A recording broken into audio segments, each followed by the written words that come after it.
Hey everybody, this is Gabe Gold Diamond. These are, I want to say these are the first words I'm saying today.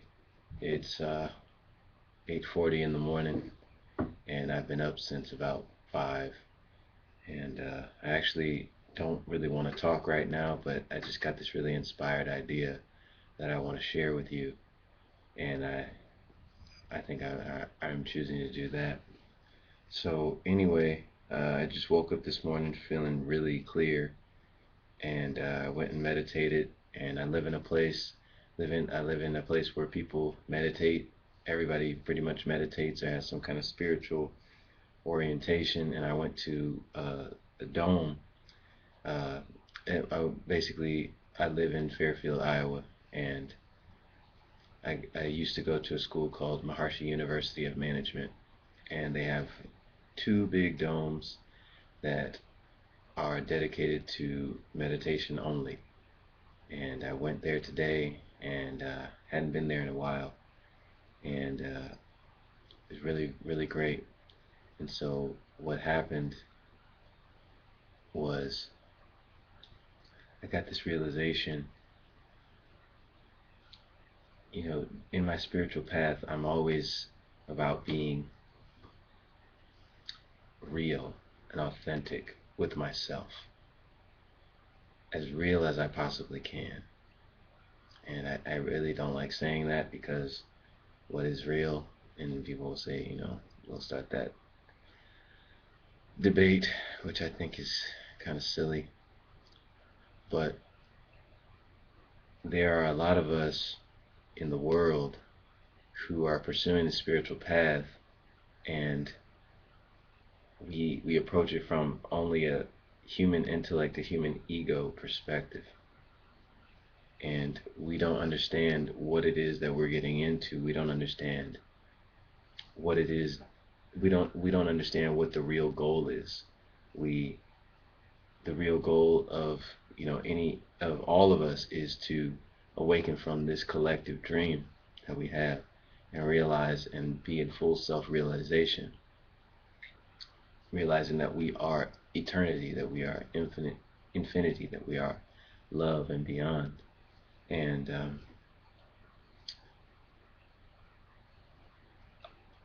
there are a lot of us that trick ourselves into thinking that we've arrived at some place because we're comfortable. We've arrived at some place because we do a certain practice, or we arrive at a certain place because we have a certain mantra, or we've arrived because we have a certain, meditation.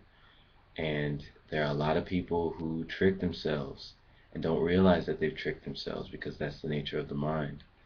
And, I could be tricking myself right now, but that's the nature of the mind. That's the nature of existence, to constantly just keep moving and moving and vibrating.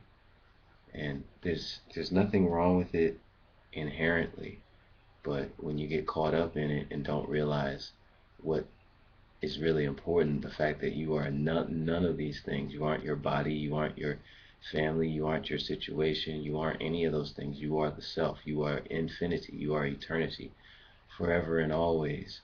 You are all powerful, almighty, omnipresent. You are everything.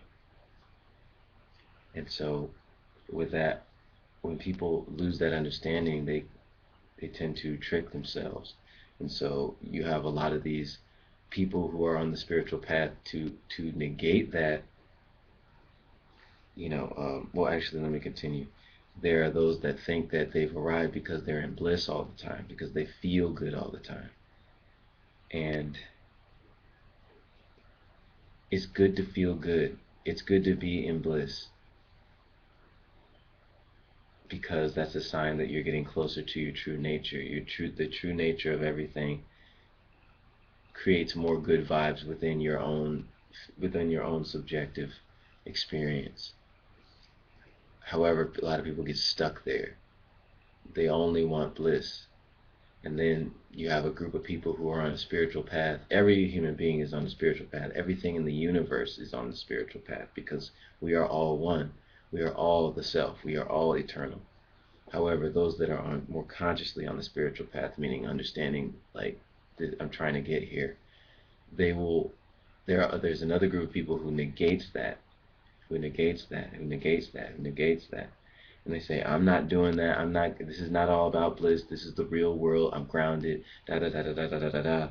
And I used to rock with that crowd a little bit more because I didn't understand what the subjective experience of bliss was really like. But knowing me, I'm always trying to find the deeper truth in both because I tried both and they both are inherently limited. Because what you find on the one side is, with the people that just want to experience bliss, the people that just want to experience bliss are avoiding, many of them avoid life and avoid what's really going on in life. Now, I don't want to go through anything bad myself, but I don't consider myself to be avoiding life. I'm dealing with the things that I'm dealing with that are right in front of me. I mean, maybe I'm tricking myself. Maybe I am avoiding life. But I just don't see the need to really do anything extremely, extreme right now with my life.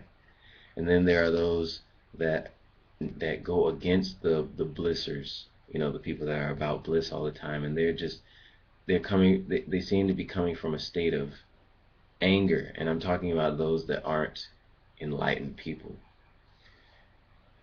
And it's like, Gabe, how do you know that they're enlightened or not? It's like, well, with an enlightened person, well, I don't know, but because of the limitations of my own mind, but I would think I've been in the presence of people whom you just sense and feel that they are complete, that they are whole, that you can't get anything by them and you can't get anything around them. You can't escape them.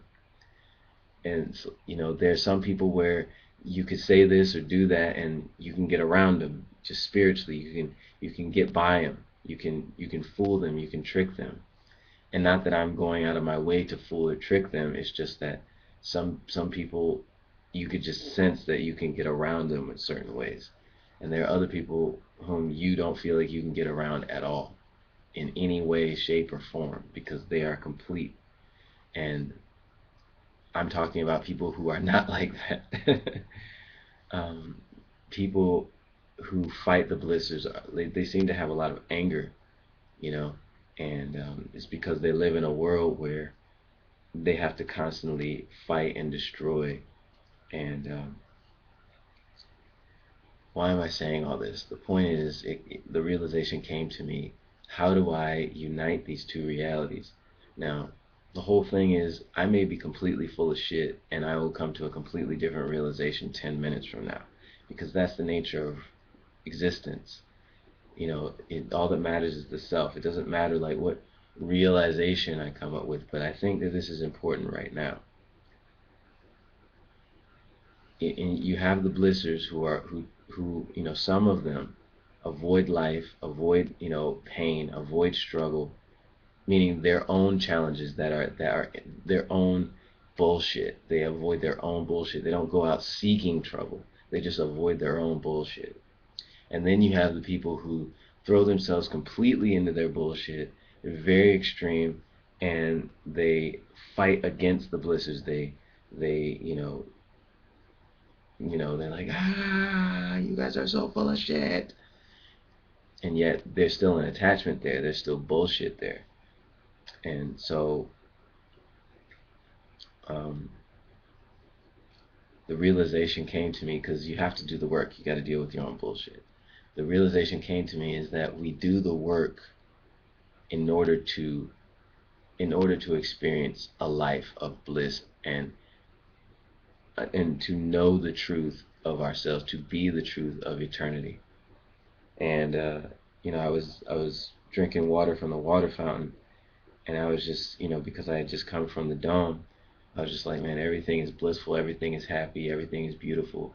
It's like I'm drinking the self right now. I'm experiencing the self. I'm thinking the self. I'm living the self. I am the self. Curving back on my own nature, I create again and again. Krishna from the Bhagavad Gita. And the realization came to me, we do the work so that we can experience this reality. We don't seek out bliss to avoid our bullshit. We face our bullshit. We deal with our bullshit in the appropriate way, in what we have found appropriate in our own spiritual lives, in order to experience the reality that everything is the self, that everything is love, that we are love, not bullshitting ourselves, but really getting down, kneading down deep, and getting to a point where in our feelings we understand that we are the self. In our feelings we understand that everything else outside of ourselves is the self. The feeling that within us is bliss, that we're not just gonna just get this by avoiding life. We get it by facing our challenges, we get it by facing our fears, we get it. That's basically how it works. And I am by no means perfect.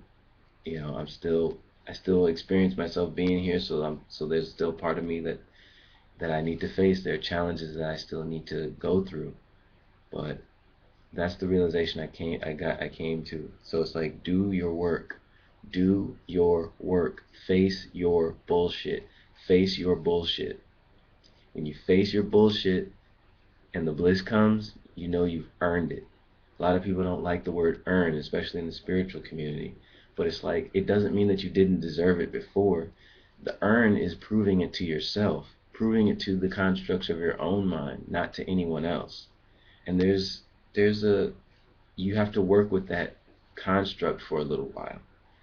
If you don't understand how to transcend the idea of, it's not about deserving, until you understand how to transcend that, you're going to have to deal with the reality of earning or not earning something, deserving or not deserving something. When you go through your challenges and go through your shit and wade through the bullshit in the mud and be in the trenches with yourself, and then that experience of bliss comes, it's that much more beautiful. It's that much more delicious. It's that much more amazing, because now to yourself you've earned it. So do your work, because we do the work in order to experience the reality that everything is the self, that we are the self. Don't avoid life. Excelsior.